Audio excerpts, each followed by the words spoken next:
تعرفين عن حالك؟ سهام عليمي سالم. ست سهام، طبعا يعني الميلاد المجيد صادف أمس، وبعد أيام أيضا رأس السنة الميلادية، يعني كل عام وأنت بخير بداية. تحكي لنا هيك كيف شايف الأوضاع بصورة عامة، الأوضاع الاقتصادية، كيف شايف الناس هذا العام؟ المضبوط، الأوضاع الاقتصادية الكل بيحكي إنه مش مضبوطة، صعب شوي، ولكن في إقبال بس مش زي كل سنة كيف كان يكون الشغل. هل يمكن السبب في هذا انه يمكن كثرة المحلات تاعت اللي بتبيع يمكن لوازم الميلاد، لوازم رأس السنة الميلادية؟ لا، ما الوضع الاقتصادي كتير صعب. شو السبب حسب رأيك؟ كيف شايف الأوضاع بشكل عام بصورة عامة بهالدنيا من سنة لسنة؟ من سنة لسنة عم تضعف الأوضاع. طيب شو بتتوقع، شو بتتأملي للسنة الجديدة؟ نتأمل يصير خير، نتأمل عم السلام ويصير خير بين الجميع. طبعا أستاذ عفيف زامل من قرية الرين، يعني بداية سؤالي لك هو كالتالي: كيف شايف الأوضاع الاقتصادية مع يعني قدوم العام الجديد عام 2015؟ برضه أنا أقول لك يعني إنه أنا بصلي في الشغل كان مستقل، شغل مستقل، بعرف أوضاع الناس كثير. كنت قبل هذا المحل كان عندي محل سوبر ماركت، ودرست المحل في حوالي 30 سنة. هناك شفت كيف وضع كان الناس بيسوي على 40 سنة لحد قبل 10 سنين.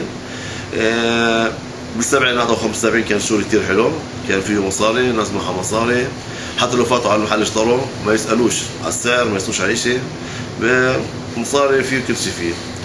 بعد ما مرت 30 سنة بسنة 2000 حتى 1993 او 1994 بلش الشغل يخف. بهاي الفترة حاولت انا اغير شغلي. قبل سنة 2000 حولت 2002 غيرت مع محل الشغل ودخلت من سوبر ماركت لمحل بايس وتوتو ونر. اللي شفته انا بهذا الوضع هسه انا كيف كان الشغل، كيف هسه الشغل، مع انه كنت انا نفس الشيء، كنت عندي سوبر ماركت في عندي ونر وهابايس. اللي شفته انه انا الشغل بالسوبر ماركت كثير خاف. ليش؟ لانه صار في محلات كثيره ومحلات كبيره ومفصلات كثيره، وصار تعب لي للشغل. بس انا حاولت اني انقل المحل من السوبر ماركت اختص بالهابايس واللوتو. فوجدت انه الشغل كان احسن واريح وفيه تقريبا نفس الارباح. خففت شغل وربحت اكثر. طيب توقعاتك للعام الجديد، شو توقعاتك للسنه الجديده؟ ان شاء الله بيكون كله خير، والسنه الجايه احسن من هاي السنه بكثير، لانه عارفين كل ما نتقدم اكثر بسنين كيف انا شايف الاوضاع عم بتسوء اكثر واكثر. سببها حروبات ونزاعات بين الجيران، دول، الاحزاب هاي بتطلع بتغلب كثير. عارفين عن حالك؟ نهلة ديب من الناصري. نهلة، بشكل عام كيف شايف الأوضاع الاقتصادية مع يعني قدوم السنة الجديدة عام 2015؟ كمالها لورا أكتر. قلة أشغال مع الناس. كان عندي محل بالسوق أنا، وكان محلي ناجح. وقعدت قريب 18 سنة 19 سنة بالأحرى يعني. كان سوق حلو كتير.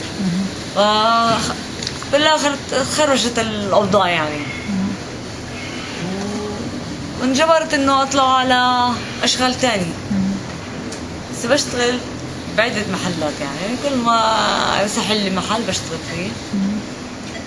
وأنا بحب التجارة بالآخرة يعني. وبتأمل إنه لقدام يصير عنا أمل أكتر بالحياة مع الأوضاع الاقتصادية، وهذا هو يعني. طيب شو تمنياتك للعام 2015؟ بس الحب والسلام. حسب رأيك شو السبب الأوضاع الاقتصادية الموجودة هاي؟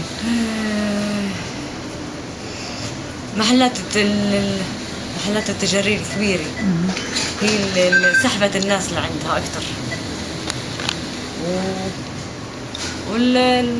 في محلات كتير بالناصري بس مش الكل بيشتغل. إيش بيشتغلش تخيل هيك. طبعا عرفنا عن حالك. وائل ديب، صاحب محل زهور كازا روزا. نعم، من النصري. أستاذ وائل، بداية يعني مع اقتراب يعني قدوم عام 2015، احكي لنا عن الأوضاع الاقتصادية بصورة عامة، كيف شايفة؟ هل هنالك يعني في إقبال أيضا على يمكن شراء الورود بهذه المناسبة الأعياد الميلادية؟ أكيد ما فيش شك إنه في إقبال على فترة الأعياد في شراء الورد. ومننساش انه في فترة ركود اقتصادي في الدولة بالفترة الأخيرة بشكل خاص مشعورة حسينا فيها، بس هذا بيأثر بشكل بسيط على انه الناس ما تشتريش او تشتري ورد. الناس بتحب الفرح، الناس بتدور على سعادتها وعلى الاشياء اللي تبسطها. فبفترات العيد الناس بتحب تشتري وبتحب تشعر بالعيد وبتحب تنتمي وتعيش اجواء العيد. نعم. هل بتشوف انه يمكن في الوضع عم بسوء من سنة لسنة ولا عم بتحسن؟ انا بشوف انه الاشي مربوط له عدة عوامل، يعني منها سياسية اجتماعية اللي هي بتأثر حسب الفترة اللي احنا موجودين فيها، هي بتأثر على الوضع الاقتصادي.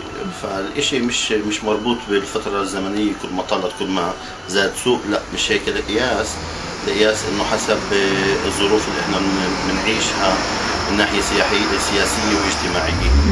ودائما نتفائل بالخير ان شاء الله. شو تمنياتك للعام 2015؟ السلام الحقيقي على لكل الناس، مش السلام السياسي اللي بيضحكوا علينا فيه، السلام الحقيقي اللي يتحقق وفيه تنازلات من جميع الأطراف، وهذا هو السلام الحقيقي بتمنى لجميع الشعوب.